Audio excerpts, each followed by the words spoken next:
He admitted that in the past, he himself had often claimed that adventurers did not need to take on any tasks for which they were not being paid.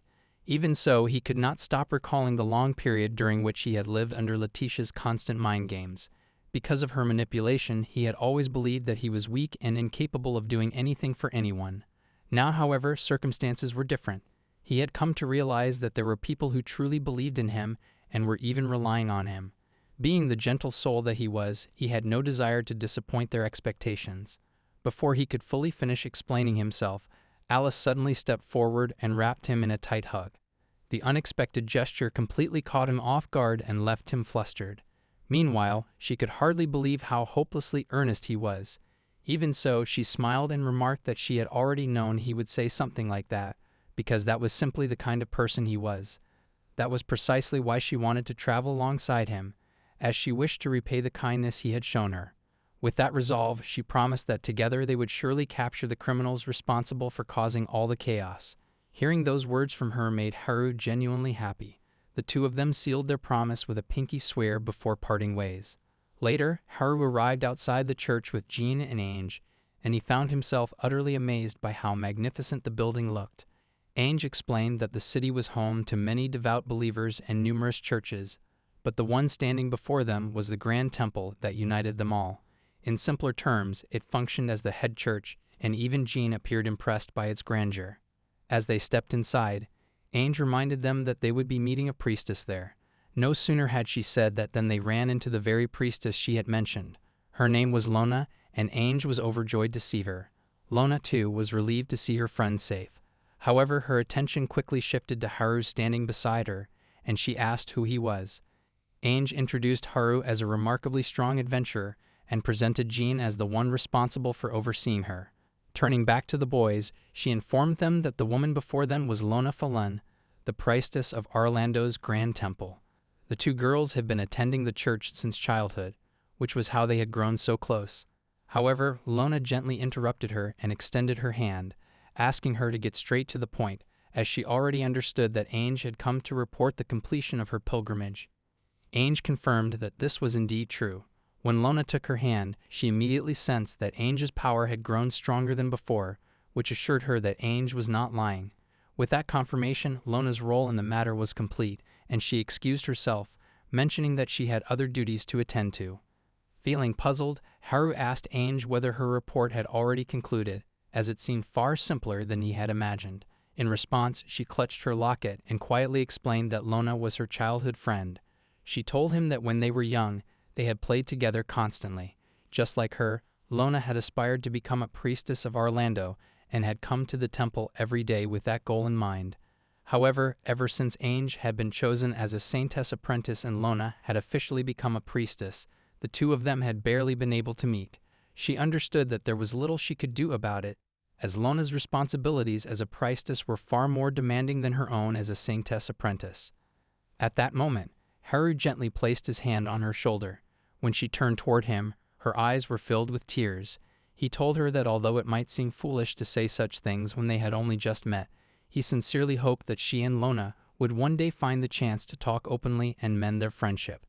Ange deeply appreciated his kindness and thanked him for his heartfelt words. Meanwhile, from the first floor above, Lona watched the two of them. As she saw them smiling and laughing together, she still could not understand why it always seemed to be her who was left with that lingering feeling. Later on, the monsters began launching attacks on Orlando one after another without pause. Haru and the others had regrouped, but the constant battles were clearly taking a toll. Sana, in particular, grew increasingly frustrated with the relentless assaults. After several days of fighting the same battles repeatedly, she finally refused to continue, and Haru understood that she must have been completely exhausted. Alice questioned what the true objective behind these repeated incidents could be. Just then, Nine entered the room and informed them that a report regarding the series of attacks had arrived. According to the findings, Alice's earlier suspicion appeared to be correct. There was someone out there impersonating Ange. Among the witnesses was a merchant who had long been associated with the Auden household, and he firmly testified that the person he saw was undoubtedly Ange. Upon hearing this, Haru turned to Alice and discussed the possibility that the culprit might be using the magic she had previously mentioned to replicate Ange's appearance. Alice responded that she had not believed such a thing was even possible at first. However, if someone truly was using that kind of magic, then the situation could become quite troublesome. 9 further explained that taboo magic, depending on how it was applied, had the potential to throw the entire world into chaos. For that reason, it was strictly monitored, and ordinarily, people were not even permitted to learn how to perform it. Those who dared to use it faced severe punishment. Therefore, the fact that someone was willing to risk such consequences in order to frame a young lady suggested only one thing: they harbored deep hatred toward Ange. At that point, Ange offered her own perspective. She wondered whether the attacks were meant to force her out of the race to become a saintess. Haru asked her to clarify what she meant. She then explained that there was a strict limit on how many individuals could become saintesses. The reason was obvious, as it would create serious problems if too many people possessed the ability to resurrect the dead. She had heard that 6 individuals had already completed their pilgrimages and officially become saintesses, leaving only one remaining position available. Haru and the others were stunned to learn that only one more person could attain that title. Ange further added that there were more than 10 other saintess apprentices currently on their own pilgrimages just like her. Since only the next apprentice to complete the pilgrimage would secure the final position, Jean speculated that perhaps one of those competitors was attempting to eliminate her chances through these schemes. Ange agreed that this was the only explanation she could think of for why someone would target her. Haru still appeared confused. Admitting that it might sound like a foolish question, he asked whether someone capable of controlling monsters and using taboo magic could even qualify as a saintess apprentice in the first place, considering that all apprentices were supposed to receive a divine oracle. Ange acknowledged that he had a valid point, but she confessed that she did not know the answer and assumed that such a thing should not be possible. Jean suddenly burst into laughter, finding the idea of a saintess being evil oddly amusing. Ange, however, felt deeply embarrassed by the situation and apologized to Haru. At that very moment, Sana once again lost her temper, her patience completely worn thin by the endless chaos surrounding them. Sana had reached her limit.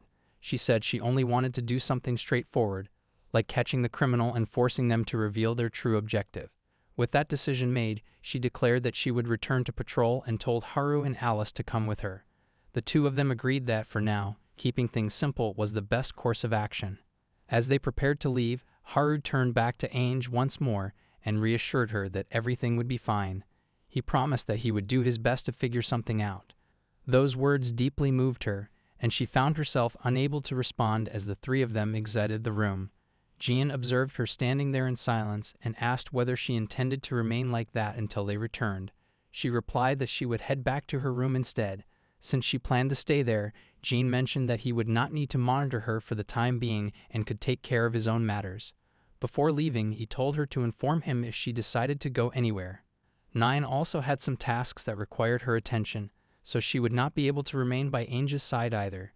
Even so, she asked Ange to call her immediately if she planned to leave her room, and Ange agreed. Left alone, Ange walked quietly through the hallways. Along the way, she noticed a couple of maids hurrying past, discussing the need to send food to the guards. It seemed that everyone was occupied with urgent responsibilities, and she could not help but feel that she was the only one without something to do. Wondering about her father, she made her way toward his room. However, before entering, she overheard him speaking with someone about increasing the guards' funding so that the damaged walls could be repaired and medicinal herbs could be supplied. The butler gently suggested that he should rest and handle these matters gradually. Yet her father refused, insisting that he could not afford to slow down. He believed he had to do everything within his power, as both his daughter and all of Orlando were in serious danger. After hearing this, Ange quietly turned and ran back to her room. Meanwhile, back on the battlefield, Sana was on the verge of losing control. Once again, she had been separated from her master, and as she fought off the monsters, she continued to throw a fit. Some of the guards began to grow uneasy around her, and asked her to calm down. At the same time, others were grateful for her presence, as her overwhelming strength was making the battle far easier. Suddenly, the guards spotted someone below the wall. It was Ange, or at least someone who looked exactly like her, and a monster stood right beside her. The guards quickly decided to capture her, assuming her involvement due to the creature at her side. However, she was too far below for them to reach easily. Without hesitation, Sana leaped down from the wall. In a single swift motion, she landed directly in front of the supposed Ange. Determined to expose the truth, she struck the imposter to reveal her real identity and prove to everyone that she was a fake. The instant the blow connected, smoke began rising from the body, and the false Ange started reverting to her original form. She became vulnerable and instinctively tried to hide her face beneath her hood. Sensing the opportunity, Sana prepared to take advantage of that moment and finally expose her identity. But suddenly, 3 knives struck the ground between them, stopping Sana from making her move.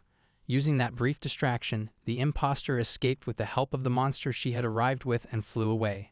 Sana was left seething, knowing she had been only moments away from uncovering who the imposter truly was.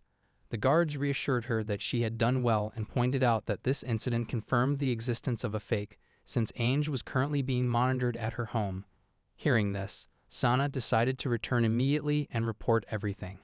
However, as soon as she came back up, she found Ange there in person, having apparently tripped by accident.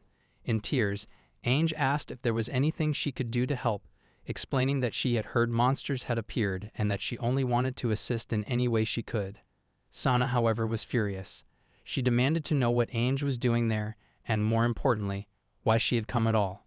Later, the entire group gathered in her room. Now that Ange had gone to the site where the monsters appeared, and had even been seen sneaking around town on her way there, the situation had grown even more complicated. Sana could not comprehend what Ange was trying to accomplish, and what angered her even more was that they had been very close to clearing the suspicions against her. Ange apologized to everyone, but then broke down in tears again. She explained that she had only wanted to help them somehow. She felt that everyone was suffering because of her, and she could not bear the thought of being unable to do anything to support them. Instead, she realized she had only gotten in the way, and she continued apologizing. At that moment, Haru stepped forward and told her she was looking at it the wrong way. Taking her hand, he explained that the reason they were all in trouble was because of the criminal responsible for these incidents, not because of her. Even if they were hurt in the process, it was never her fault, and he wanted her to stop blaming herself. Most importantly, he told her they were doing everything they could to help her because she was important to them. She slowly stopped crying and asked if he truly meant that. Haru assured her that he did. The moment she heard those words, her face flushed bright red, and she began blushing intensely. She felt her head spinning. Haru asked if she was feeling all right, while her father, watching the exchange, appeared overwhelmed by what he was witnessing. After that, Haru turned to Sana and asked if she could show him the knives that had been thrown in her path while she was trying to capture the criminal. But in her usual absent-minded way, she admitted that she had left the knives behind at the scene. He shouted at her, demanding to know why she had not taken the knives, since they were the first pieces of evidence the criminal had left behind. Realizing he was right, she immediately began apologizing. Without wasting any more time, they rushed back to the site to retrieve them. But by the time night fell, the knives were nowhere to be found. The imposter had already taken them. Sana felt crushed by her mistake. She kept muttering that she was a failure, blaming herself over and over. Haru told her that there was nothing that could be done now that the evidence was gone. Still, setting that issue aside, there was something else he genuinely wanted to understand. He asked her why she was trying so hard to help them. Confused, she wondered why he would suddenly ask such a thing. He explained that she was not directly involved in any of this, and yet, despite his earlier complaints, she had continued carrying out her patrols properly and had even grown frustrated over failing to catch the criminal. He asked her again why she was pushing herself so far. Suddenly, her face lit up brightly. She looked overjoyed, clearly taking his words as praise. Haru, seeing her reaction, felt relieved that her gloomy mood had lifted.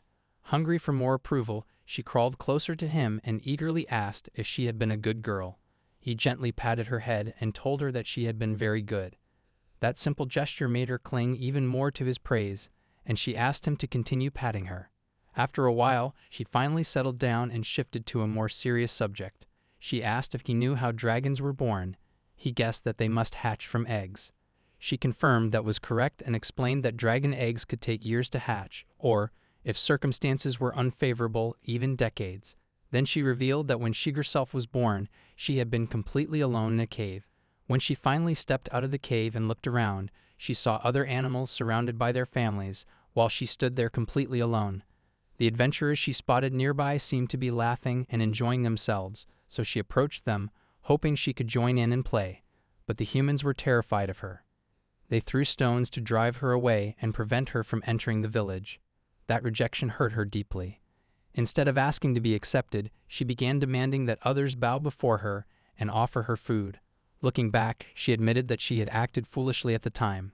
What she truly meant to say was that she could not stand seeing Ange wear such a sorrowful expression. Ange's father, and everyone else in the city, loved her dearly. She understood better than anyone how precious that kind of love was. That was precisely why she could not forgive the criminal who was trying to tear it all apart. After hearing her reasons, Haru felt proud of her. He gently patted her on the head once again and told her she truly was a good girl, just as he had thought. Immediately, she began blushing intensely all over again. But then she quickly regained her composure and shouted that she could not allow herself to get carried away, because if she did, Alice would surely scold her again. Haru mentioned that Alice was out at the moment. She questioned what Alice could possibly be doing outside so late at night, especially with patrol duties scheduled for the next day. He explained that Alice had something she wanted to check. The scene shifted to Ange's room. After the exhausting day she had endured, she still looked troubled. Nine wished her good night and turned to leave, but Ange stopped her and hesitantly asked whether she was still angry about her sneaking out earlier. Nine answered that she was not exactly angry. However, since Ange had left the mansion without saying a word to her, she felt she could not consider herself a maid whom Ange trusted. After saying that, Nine quietly left the room. Ange tried to call after her, but it was too late. Left alone, she began wondering whether she was truly worthy of becoming a saintess. The memory shifted back to her days at the church. When it was officially announced that she had become a saintess candidate, Lona had been the first to rush to her side and congratulate her. Lona hugged her tightly, overjoyed, saying she had always believed Ange would become a saintess one day. Ange thanked her but clarified that she had only become an apprentice. Lona already understood that, yet her happiness did not waver. In fact, she shared that she herself had been recommended to become the next priestess. Ange was surprised and told her how remarkable that was. Lona explained that she had only reached that point because she had been alongside Ange. Since her beloved best friend was working so hard, she was determined to give it her all as well. Together, they promised to keep striving for Orlando from that day forward. Still, Ange felt a twinge of doubt. She was not sure someone like her could truly become a saintess, especially since Lona had always excelled more naturally in such matters. But Lona reassured her gently that everything would turn out fine. She had once been certain that she would become a true saintess. Now, lying in her bed in the present, she replayed Lona's words in her mind. But she no longer believed them. Anxiety consumed her, and she felt that because of her weakness, she had caused trouble for so many people, even hurting someone who meant the world to her. Those thoughts would not leave her. More than anything, she wished she could speak to Lona just one more time and ask what she was supposed to do now. Meanwhile, deep in the night, Jean entered a small hut near the castle. Inside was the impostor. Just as everyone had suspected, Jean was involved with the criminal. It was also revealed that he had been the one who threw the knives earlier, allowing her to escape. She turned her back to him, maintaining her usual arrogant demeanor, yet she still offered him thanks for helping her. Jean laughed lightly and told her there was no need for gratitude. Soon, however, his expression shifted into something far more serious. He stated that their plan was progressing smoothly. If everything continued this way, it would only be a matter of time before the people began to lose faith in the saintess. The scheme had now reached its final stage, and he warned her not to make any mistakes at this point. She responded that she was already aware of that. Then came the reveal. The impostor who had been pretending to be Ange was, in truth, Lona herself, and with cold resolve, she declared that she would never forgive Ange for what she had done to her. She had carefully planned to drive Ange out of her position as the saintess and ultimately bring about the collapse of Orlando. With that goal in mind, she expressed her gratitude to Jean and his group for supporting her in this scheme, and Jean responded with appreciation. However, as time passed, her patience began to wear thin. She questioned him about when they would finally set their plan into motion, admitting that she was growing tired of waiting. Jean then informed her that the order had finally arrived. According to him, the plan would unfold the following night, right in the heart of Orlando. While disguised as the saintess, she would summon as many monsters as possible, and once that was done, her role in the operation would finally be complete. Still uncertain, she wondered whether the plan would truly succeed, especially now that some people had already begun to suspect the existence of a fake. To her surprise, Jean responded that this development actually worked in their favor. He went on to explain that there were several ways to bring down a city. Those who believed that Ange was a criminal would see anyone who continued to trust her as foolish. Meanwhile, those who remained loyal to Ainge would view the doubters as traitors, with both sides already harboring suspicion and resentment toward one another. Introducing the idea of a fake would only deepen the chaos. All the tension and frustration that had been building over time would erupt. And if that happened, Lona would not even need to unleash monsters upon the city. The people of Orlando would tear each other apart on their own. Jean firmly believed that humans were inherently selfish and greedy, concerned only with themselves. With that conviction, he reiterated that everything was set for the following night. What he did not realize, however, was that Alice had been standing just outside the cabin, listening to every word. Later, Alice reported everything she had overheard to Ainge's father. He struggled to believe that the priestess herself could be involved in something so sinister. Alice shared his disbelief, but confirmed that those were indeed the priestess's own words. Sana was astonished to learn that Alice had been secretly tailing Jean. Curious, she asked what had made her suspect him in the first place. Alice initially responded with playful confidence, claiming it was simply a woman's intuition. However, she quickly admitted that she had been joking. In truth, it had been Haru who first noticed something was off. Haru explained that his suspicion began when they had all gone to the church to file a report. Lona had asked only him who he was, despite Jean standing right beside them. Jean had acted as though it were their first meeting. That odd behavior made Haru question whether the two of them already knew each other and were merely pretending otherwise. Then came another incident that deepened his doubts. When Ainge had slipped away while Jean was supposed to be monitoring her, Jean showed no concern whatsoever. Failing to keep watch over her would have meant losing the reward for the assignment, yet he appeared completely indifferent. That reaction only heightened Haru's suspicions. Because of this, they decided to keep an eye on Jean. Since Jean seemed particularly wary of Haru, Alice took on the responsibility of tailing him instead. Meanwhile, Nine conducted her own investigation. The results revealed that Jean was not a wandering adventurer as he claimed, but in reality a mercenary who specialized in underworld dealings. Throughout his career, he had taken on jobs involving scheming, torture, and assassination, and that was merely the surface. The list of his activities extended into deeds too vile to even mention. Based on these findings, it seemed likely that he had orchestrated his selection as Ainge's monitor for a specific purpose. He had likely maneuvered himself into that position to carry out his own hidden agenda. Even so, his true objective remained uncertain. It was still unclear why he had targeted Orlando in the first place. Frustrated, Sana suggested that they abandon speculation altogether and simply capture him, forcing him to reveal his plan. Nine admitted that such an approach would indeed be the fastest solution. However, the situation was far more complicated than it appeared. She turned toward Ainge, who stood frozen in place, unable to process the possibility that her childhood friend, Lona, had been plotting against her all along. Ainge's body trembled as disbelief consumed her. She could not stop questioning whether every word Lona had ever spoken to her, every shared memory, had all been nothing more than an elaborate lie. At that moment, Haru stepped forward and gently took her hand. He suggested that before jumping to conclusions, she should speak to Lona directly. It was possible that Lona had been deceived by Jean, or perhaps there had been some terrible misunderstanding. Whatever the truth might be, he urged her to calm herself and confront her friend properly. After all, Lona had been her childhood companion.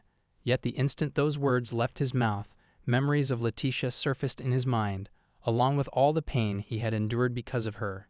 He began to question whether he even had the right to advise someone to trust a childhood friend until the very end.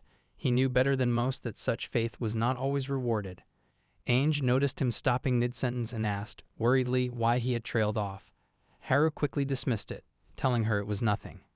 Alice then asked what he intended to do next. They could not simply storm in and interrogate Lona and Jean, as they would likely feign ignorance.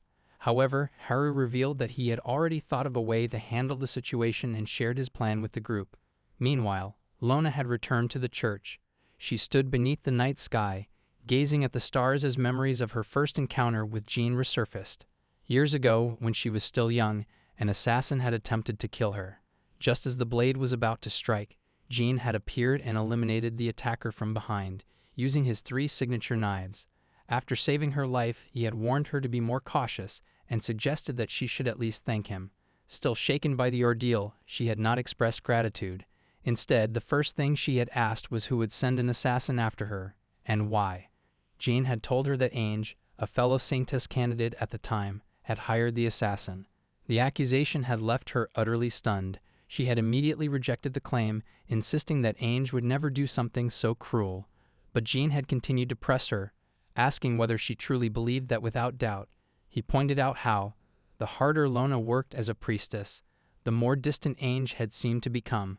When Ainge had only been a saintess apprentice, she had gradually stopped appearing in Lona's life, and ever since Lona had officially become the priestess, the two of them had not met at all. He urged her to think carefully about those changes and question whether Ainge had truly been her friend all along. Doubt began to creep into Lona's heart. Her memories started to distort, as though they were no longer reliable. She found herself recalling only the negative moments involving Ainge. The more she dwelled on them, the more her thoughts spiraled out of control. Her head began to spin, and she collapsed. In that vulnerable state, she surrendered to Jean's manipulation. She convinced herself that her closest friend had deceived her from the very beginning. Jean watched her break down with a faint grin and informed her that he had come at the request of someone who had already uncovered Ainge's supposed scheme. He then offered to help Lona take revenge against Ainge, and from that point onward, everything fell into place. Returning to the present, the following morning Haru and the others were having breakfast when Ainge's father approached him. He asked whether there were sufficient personnel assigned to that day's patrol, and Haru assured him that everything was under control. Suddenly, a guard rushed into the room with urgent news. The impostor who had been pretending to be Ainge had voluntarily surrendered to the guild. The announcement left everyone stunned. Jean was present in the room as well, and he appeared genuinely confused, having no idea what was unfolding. Ainge's father quickly asked where the culprit was being held. The guard reported that the individual had already been detained in the guild's dungeon. As for the situation in town, word had begun to spread, but so far there had been no outbreak of chaos. Meanwhile, in the town, Lona walked through the streets and overheard people talking about how the criminal who had been impersonating Ainge had voluntarily surrendered. The news left her utterly confused, because she herself had done no such thing. Without hesitation, she rushed back to her hideout, where Jean had already arrived, and demanded to know what was happening. Jean appeared relieved to see that she had not suddenly broken down and turned herself in. However, regarding her question, he admitted that he had no idea who this person was or what was going on. He briefly considered the possibility that someone was attempting to steal the credit for their scheme. Regardless of the reason, the situation was interfering with his plan. As a result, he decided that he would sneak into the guild's dungeon and personally deal with whoever had surrendered. Lona immediately declared that she would accompany him. Jean told her there was no need for her to go, but her demeanor suddenly shifted. In a cold and menacing tone, she questioned why she should be excluded if he intended to eliminate that person. She made it clear that she would not forgive anyone who stood in her way, especially now that she was so close to achieving her revenge. Jean watched her in surprise, silently thinking that perhaps his manipulation had worked a little too well. Still, it made no difference. The two of them proceeded toward the guild's dungeon and eventually came face to face with the supposed criminal. Jean wasted no time. He bluntly stated that he already knew she was not the true impostor and demanded to know what she was trying to accomplish. Before the person could respond, Lona abruptly cut in. With her eyes wide and unsteady, she demanded to know why this individual was interfering with her revenge, and whether she was siding with Ainge. The prisoner remained silent, offering no answer. That silence only fueled Lona's anger further. She began shouting, warning her not to dare meddle unnecessarily and declaring that she alone would be the one to take revenge on Ainge.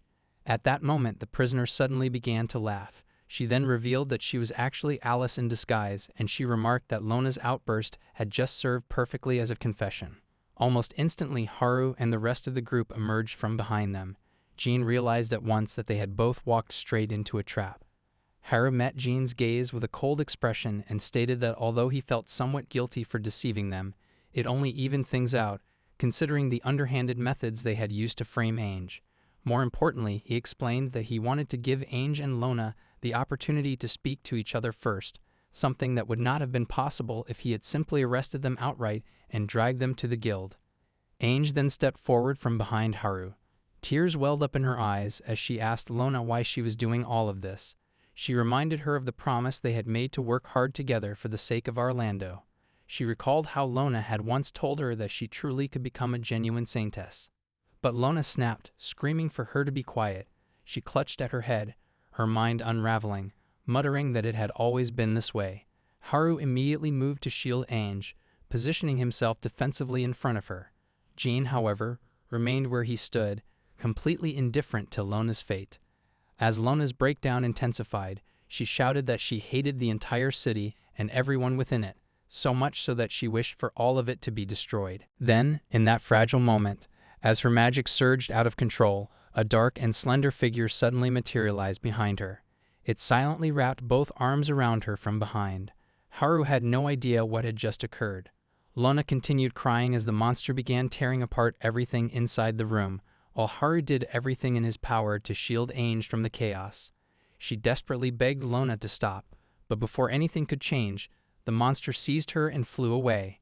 Without hesitation, Alice prepared to pursue them. Meanwhile, Sana rushed toward Jean, who was still standing nearby, determined to catch him first.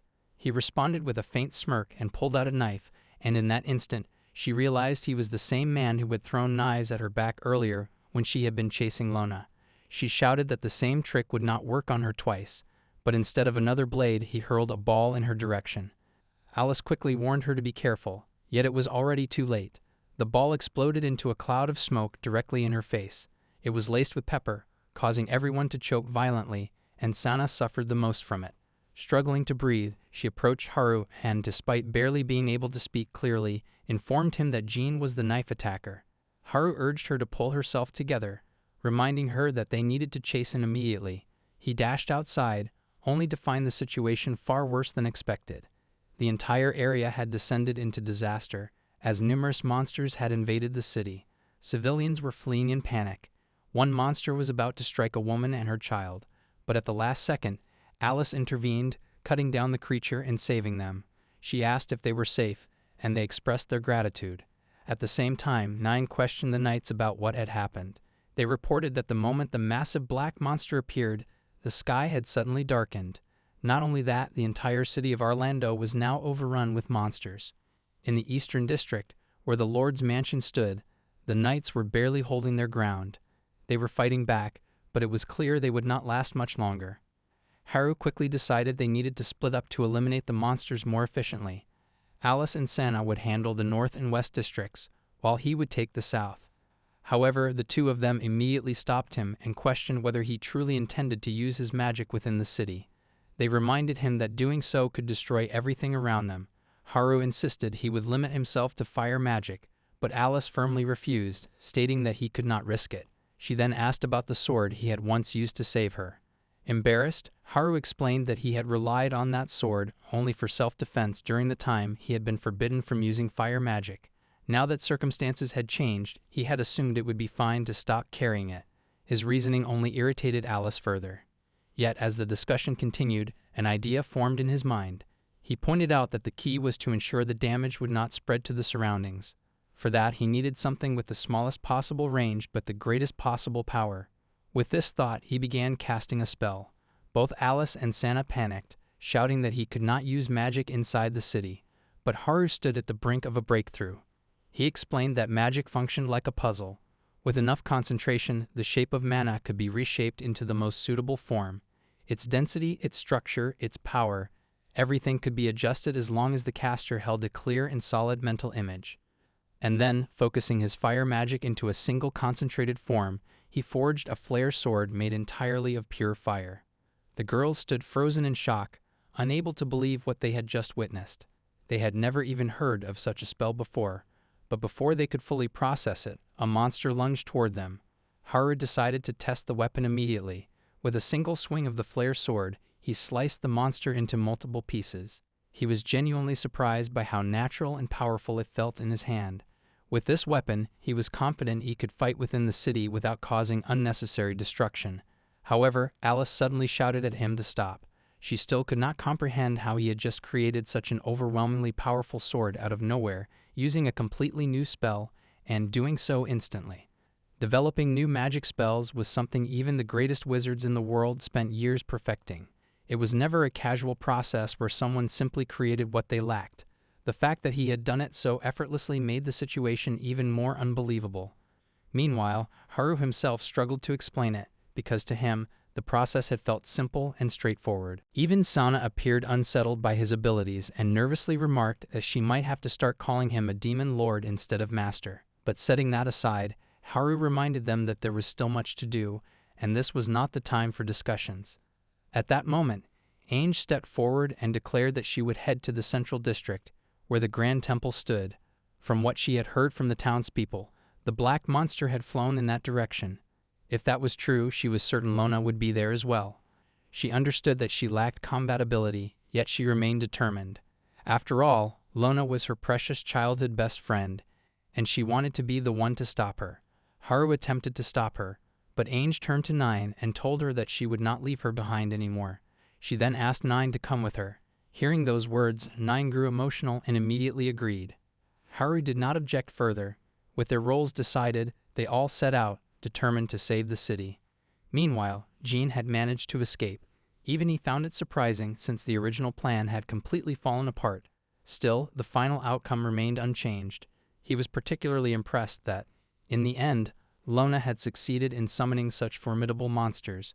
The creature she had brought forth in the dungeon was an archdemon, an upper-class monster with absolute resistance to magic, immune to any spell cast against it.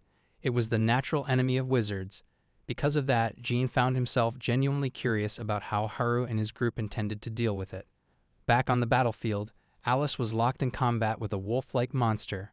For a brief moment, it began to overpower her. The beast slashed at her with its claws, but she managed to block the strike.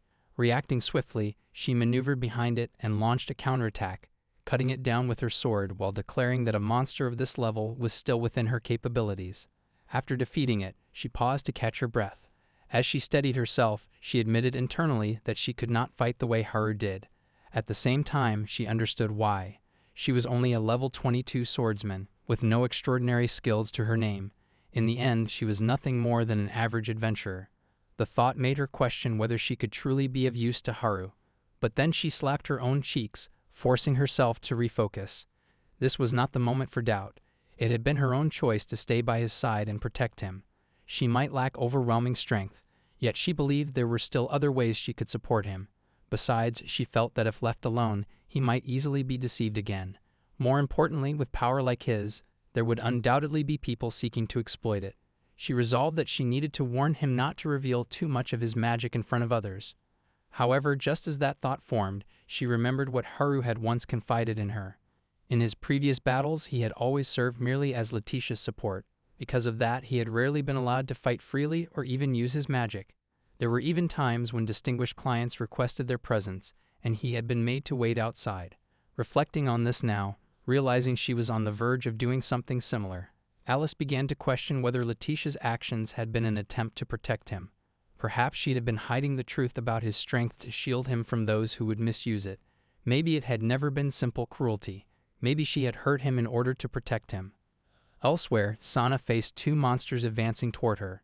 One lashed out with its tongue, but with effortless precision she caught it with her bare hand. She looked almost disappointed, as if that attack had been far too easy to handle. Sana quickly grew bored of the weak resistance. Deciding to end it, she launched her counterattack, and in mere moments, a swarm of monsters fell before her. With such an overwhelming victory, she became certain that her master would finally praise her. The simple image of him patting her head once more filled her with excitement, fueling her determination to work even harder. Meanwhile, at the Grand Temple, Lona remained curled up in the arms of the archdemon. From her vantage point, she watched the city of Orlando burn. Quietly, she wondered whether she had finally achieved her revenge against the very place that had used her. Her role as a priestess had always been exhausting, burdened with endless responsibilities that others seemed eager to push onto her. No one truly saw her. The one everyone admired, loved, and looked up to had always been Ainge. As she stared at the flames, her thoughts drifted back to where it had all begun. In the past, when she was still a student at the church, she walked through the hallways, troubled by how difficult the lessons had recently become. Fear gripped her as she considered the possibility of failing and being expelled from the church. She had no idea what she should do. Then, glancing outside, she noticed Ainge lying peacefully on the ground, napping without a care in the world. The sight surprised her. She even felt a flicker of admiration at the boldness of someone who could casually sleep in the church courtyard.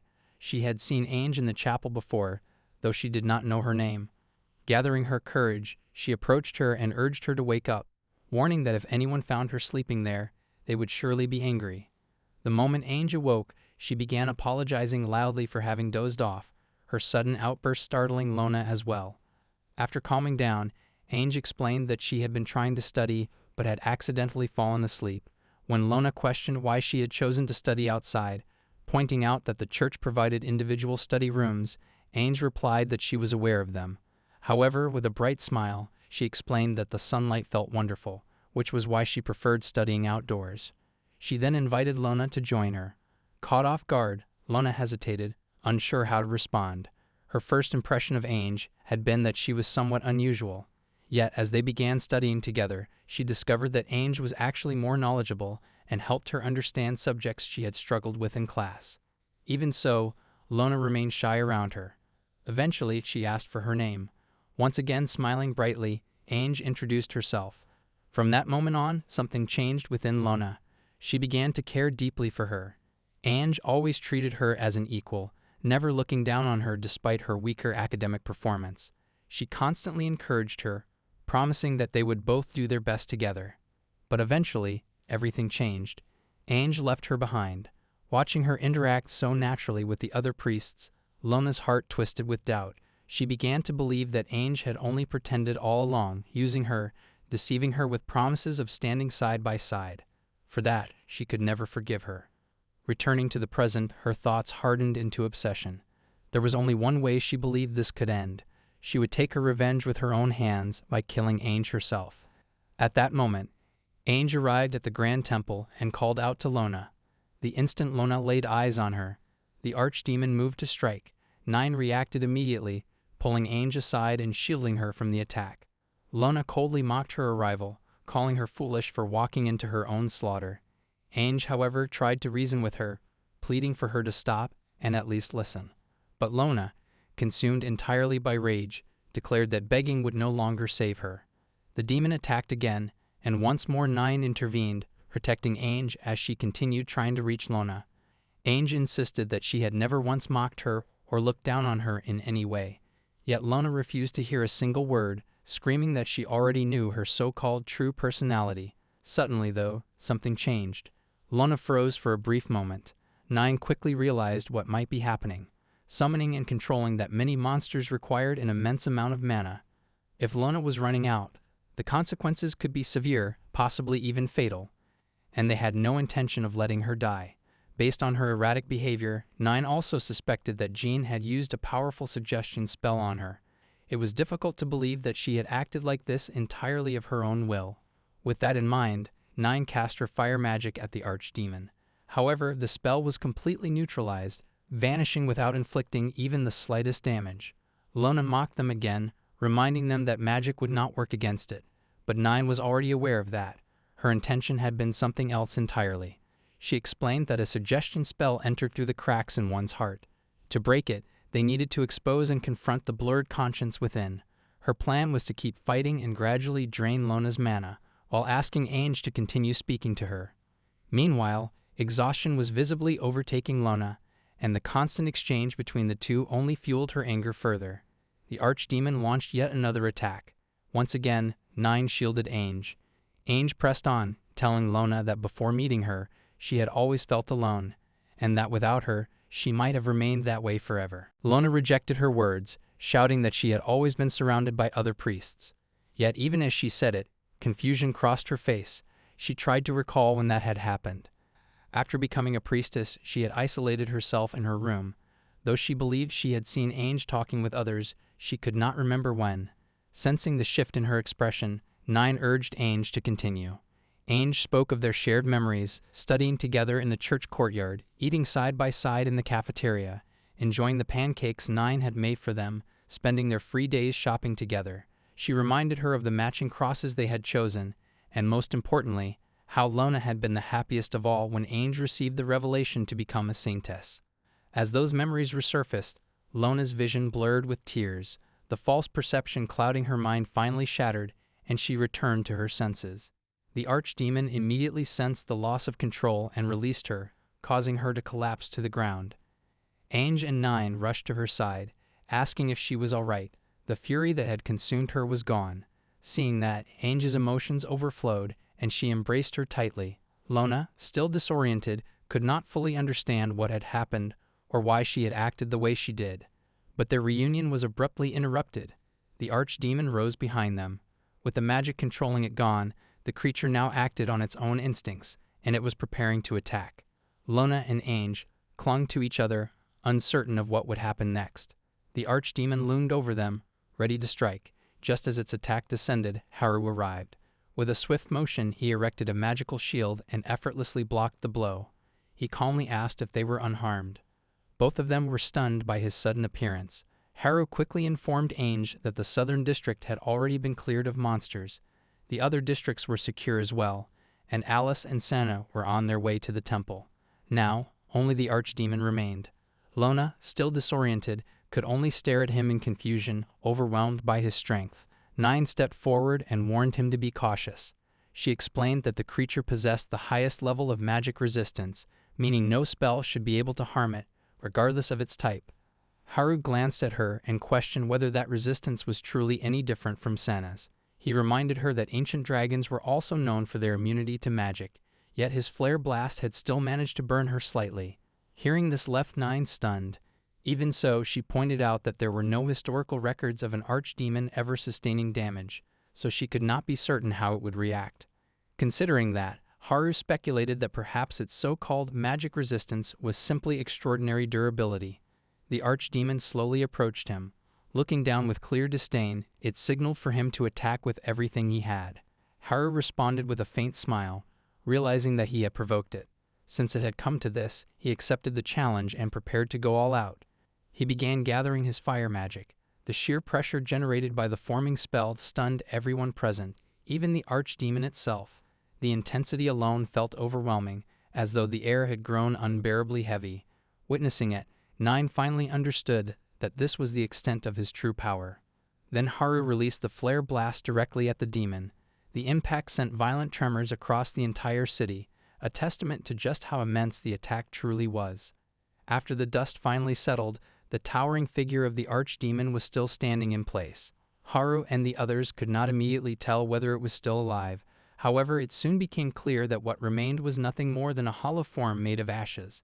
In the very next moment, it crumbled and scattered into the air. Just like that, the archdemon was defeated for the first time. Haru casually turned back toward the girls, laughing lightly as he remarked that he had somehow managed to beat it. He then asked Ange whether she had been able to speak with Lona. The three of them were still frozen in shock, unable to process that he had destroyed such a monster through sheer brute strength alone. Lona, in particular, was visibly frightened, quietly asking Ange who he really was. Meanwhile, from a nearby vantage point, Jean had been watching the church the entire time. He was utterly stunned. The archdemon was said to withstand 100 high-level spells without sustaining any damage, yet Haru had brought it down in a single blow. Unable to comprehend what he had just witnessed, Jean concluded that Haru was completely insane and decided it was best to flee the city at once. However, before he could escape, Sana and Alice appeared behind him and captured him on the spot. Haru had predicted this outcome earlier, saying that someone with Jean's personality would undoubtedly observe the entire incident from somewhere nearby. As it turned out, he had been right. With no path left to run, Jean admitted that dealing with Alice alone might have been manageable, but there was no chance he could defeat a dragon in his current condition. Having little strength remaining, he chose not to prolong the situation and surrendered peacefully. His compliance surprised both Sana and Alice, who commented that his behavior seemed rather weak. In response, Jean explained that after witnessing something like that, he simply had no desire to resist. In the end, he expressed that he was satisfied to have seen something mildly interesting, and with that, the false saintess incident finally came to a close. As for Lona, it was revealed that she remembered nothing from the moment the manipulation had been cast upon her. When she learned the truth of everything that had occurred, she was deeply shocked. Although many people had been injured, fortunately, no lives were lost. The townspeople, maintaining an optimistic spirit, began repairing the damaged parts of the city together. Their criminal, meanwhile, was now confined in the dungeon. Haru later paid a visit to Jean. Jean greeted him cheerfully, claiming that he had wanted to see him. Haru immediately clarified that the feeling was not mutual and that he had no desire to see Jean at all. He questioned Jean's true intentions, especially after Jean had stated that he would reveal the complete truth of the incident only to him, despite having surrendered so quietly. Jean calmly responded that he had never intended to do anything in the first place. Jean explained that his only intention had been to ensure the truth would not be buried if he reported it directly to the guild. Hearing that, Haru grew suspicious and asked whether he was suggesting that someone powerful enough to suppress the truth was involved. Jean confirmed that this was indeed the case. By now, it was common knowledge that Jean was a mercenary. Because of that, there was no reason for him to orchestrate something as extreme as the destruction of an entire city on his own. The reality was far simpler. He had merely accepted a request. The one who hired him was none other than the Lord of the Labyrinth City, Azrael Miliera Yerskal. Haru was left speechless. He questioned why the Lord of another city would commission such an act, but Jean admitted that he had no insight into the thoughts of those in power. What he did reveal, however, was that the suggestion placed upon the priestess, the taboo magic used to impersonate another person, and the spell that summoned monsters were all abilities belonging to Miliera. Jean's sole responsibility had been to activate that magic on the priestess. Beyond that, he had played no further role in the incident. He acknowledged that it might sound like an excuse, but he insisted that he truly had done nothing more. Given that, Haru asked why he would agree to such a request in the first place. In response, Jean let out a small chuckle and remarked that only a naive child unfamiliar with the world would ask something like that. He explained that a mercenary who survives by working in the underground chooses jobs based on a single criterion, whether it pays or not. With that, he stated that he had confessed everything he intended to share and advised Haru to direct any remaining questions to Miliera himself. Still, in exchange for revealing the truth, there was something Jean wanted to know as well. Without hesitation, he asked how Haru had obtained such overwhelming power. Haru admitted that he did not fully understand it either. The only explanation he could think of was his time traveling with his childhood friend, during which he underwent relentless training. That training consisted of physical exercises pushed to the point where he could no longer move, and magical practice that continued until he lost consciousness. Hearing this, even Jean felt unsettled. He quickly realized that he probably should not have asked in the first place. Considering how unaware Haru seemed of his own strength, Jean found it surprising that he had not already been placed on a wanted list. Haru assured him that he would never involve himself in anything evil, but Jean bluntly called him foolish, clarifying that this was not the point he was trying to make. Possessing such an abnormal level of power alone was enough to lead anyone astray. If there were things Haru truly wished to protect, then he needed to properly understand himself before that power consumed him. The moment those words left his mouth, Jean noticed that he had spoken more sincerely than intended. Realizing he had slipped out of character, he abruptly ended the conversation and told Haru to leave. As Haru walked back, he reflected on everything Jean had told him. Deep down, he felt that Jean had been speaking the truth. Even so, he could not grasp why the Lord of another city would attempt to frame Ange while destroying Orlando in the process, nor how that same Lord possessed access to so many spells unknown to ordinary people. The incident had left behind more questions than answers. Just as he stepped out of the dungeon, he found the girls waiting for him. The moment they saw him, they rushed over, crowding around him and anxiously asking whether he was all right and whether Jean had tried to harm him. Haru reassured them that he was perfectly fine, then asked if they had truly been waiting there the entire time. Sana confirmed that they had. Alice added that they had all been worried about him being alone inside and once again asked if Jean had said anything strange. At that moment, Haru remembered Jean's words that if there were things he did not want to lose, he needed to understand himself properly. As he looked at the girls standing in front of him, concern written across their faces, he finally understood what Jean had meant. With a gentle smile, he assured them once more that everything was fine. Although he considered telling them what Jean had said, he noticed that it was already noon. Ange suggested that they should visit Lona first, mentioning that Nine had prepared snacks for everyone. The group agreed and decided to head there together. Meanwhile, as they walked, Haru quietly resolved that he needed to learn how to control his strength, and more importantly, uncover the reason behind his overwhelming power. Now, for the first time, he had people he truly wanted to protect with everything he had. Later, the group arrived at the Grand Temple. Ange explained that Lona had been occupied with treatment and questioning ever since the incident, which was why even she had not been able to see her properly.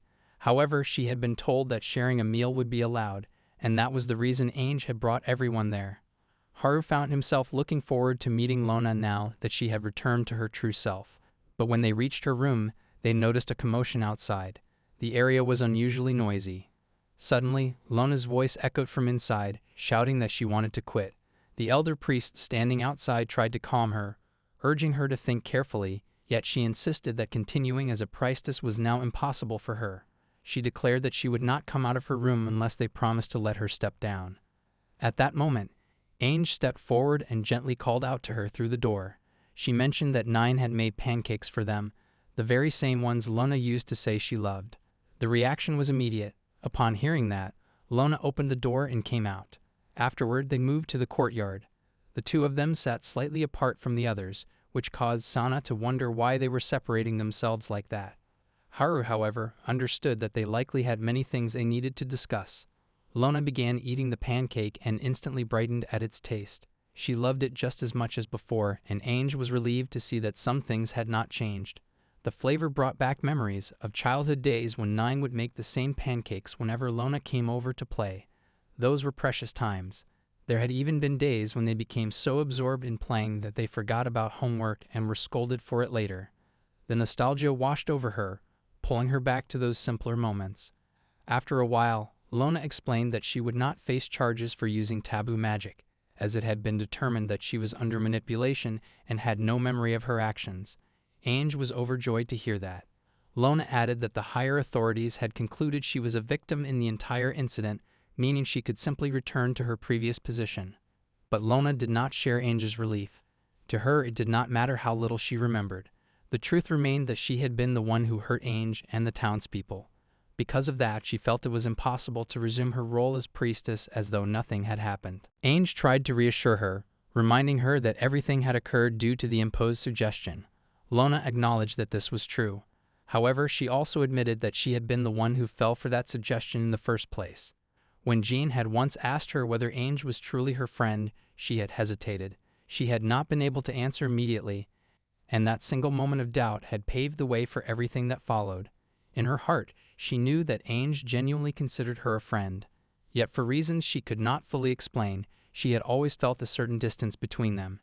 Tears welled up in her eyes as she confessed that she was, in truth, a terrible person. Even her initial attempt to befriend Ange had not been entirely pure. She had believed that studying together would prevent her from failing her exams. Lona admitted that the reason she had always cheered Ange on was not purely out of kindness.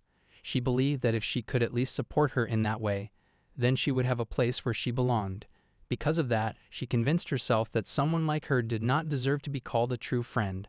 She had always feared the day Ange would realize she was not worthy of standing beside her. Ange was left speechless after hearing all of this. But then, without hesitation, she reached out and took Lona's hand. She gently pointed out that Lona's words alone had once broken the suggestion placed upon her. Even now, she was genuinely happy that Lona was opening up and sharing her true feelings. Lona had not expected that response at all. Ange continued, explaining that the one who cast the suggestion was the true villain, not her. Hearing that, Lona finally softened and admitted that she understood what Ange was trying to say. Seeing that she was beginning to accept it, Ange felt relieved. Trying to lighten the mood, Lona then asked since when Ange had become the type to comfort others like this. Ange replied that she was simply trying to act a little like Haru. During the incident, he had often encouraged her in the same way, and she had thought it might be good if she could do the same for someone else. To make sure, Lona asked if Haru was the one who had used that unusual magic. Ange confirmed that he was. She added that he had also saved her during her pilgrimage to the Crest Mountains. More than anything, she described him as incredibly kind and dependable. Then, almost shyly, she admitted that whenever she thought about him, her heart felt warm. Whenever she saw him, it beat faster, and she felt truly happy. Lona was stunned by that confession and nearly asked whether Ange was in love. But before she could, Ange clarified that she simply respected him deeply. She hoped that one day, when she became a true saintess, she would be able to make people happy the way he did. Lona, holding her head in disbelief, gently tried to explain that the feeling Ange was describing might not be respect. But then she realized that this straightforward interpretation was very much like Ange. In the end, she simply advised her to treasure those feelings. Still slightly confused, Ange nodded and agreed. Later, the group gathered to meet Ange's father. With everyone present, Haru shared everything he had learned from Jean. He revealed that the mastermind behind the entire incident was Miliura Yerskal. Since Miliura ruled over Azrael, Haru asked Lord Cardle whether he had ever met her. He replied that he had not, though he had heard she carried a rather unpleasant reputation. Ange also recalled hearing rumors that although Miliura had only recently become the Lord of Azrael, she was already considered a tyrant. Lord Cardle added that ever since her rise to power, trade between Azrael and Orlando had abruptly ceased. Even so, he had no idea why she would harbor resentment toward them. Haru then turned to Nine and asked how far Azrael was from Orlando. She answered that the journey would take about a week by carriage. Before he could say more, Alice stopped him and demanded to know what he was planning. Haru calmly replied that he intended to go to Azrael himself. He felt that he needed to uncover the reason behind everything that had happened.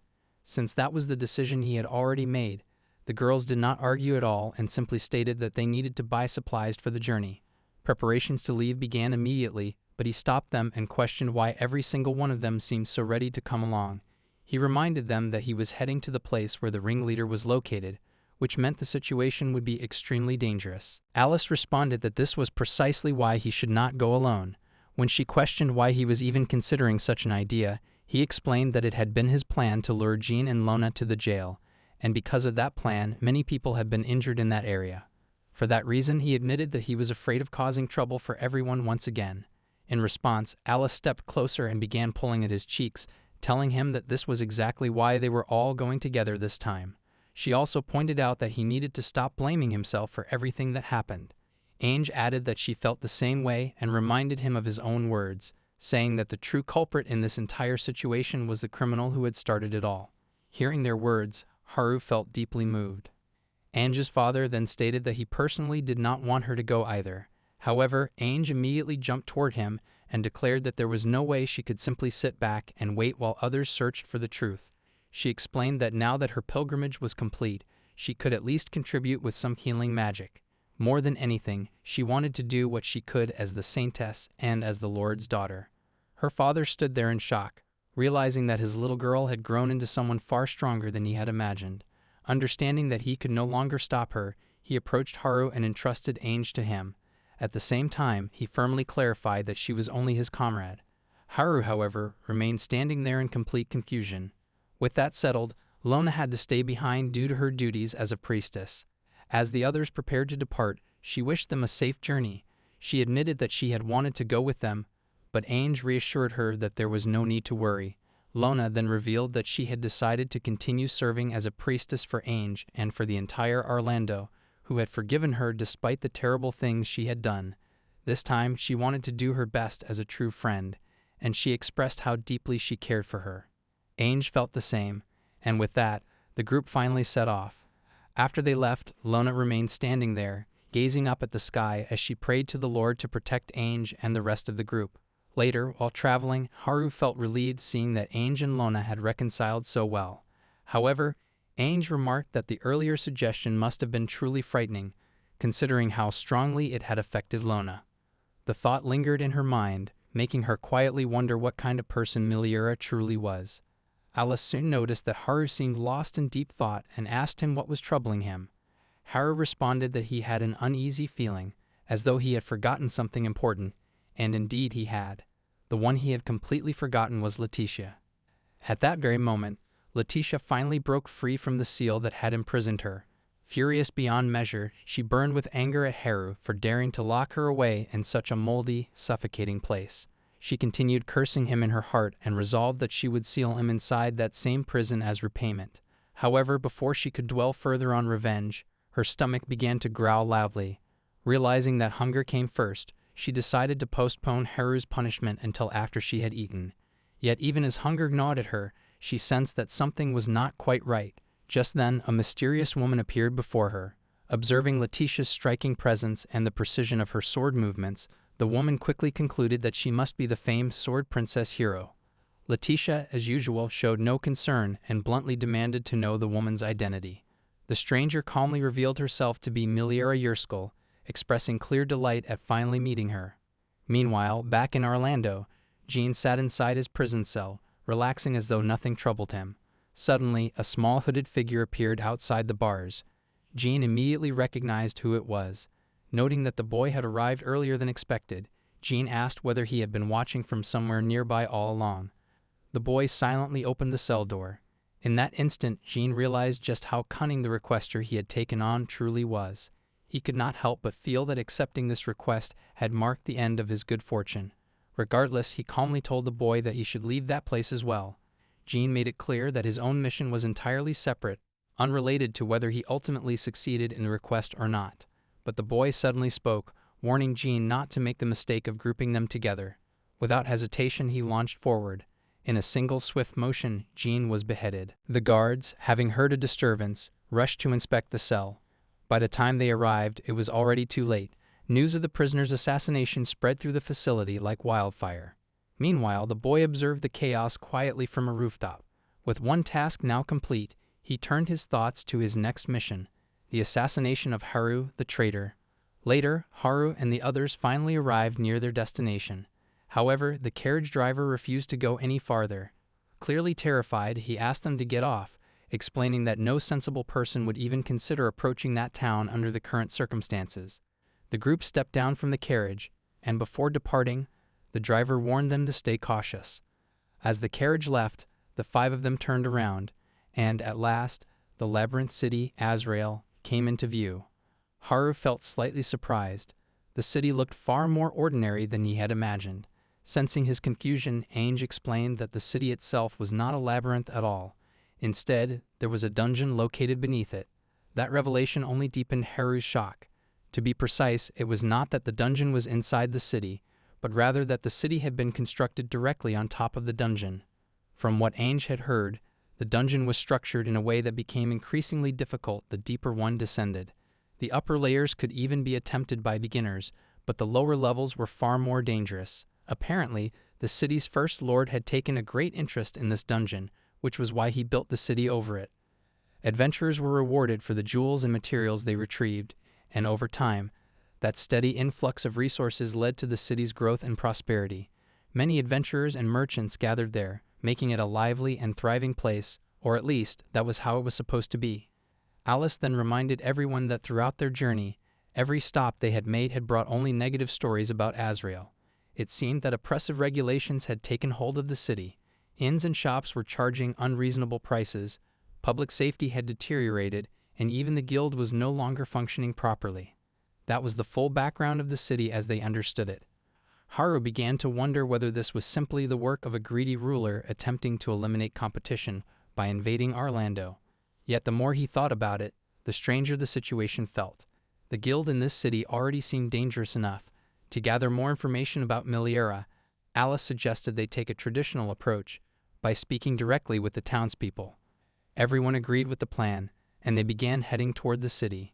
Even so, Haru could not shake the heavy sense of unease weighing on him. For reasons he could not fully explain, a very bad feeling continued to linger in his chest.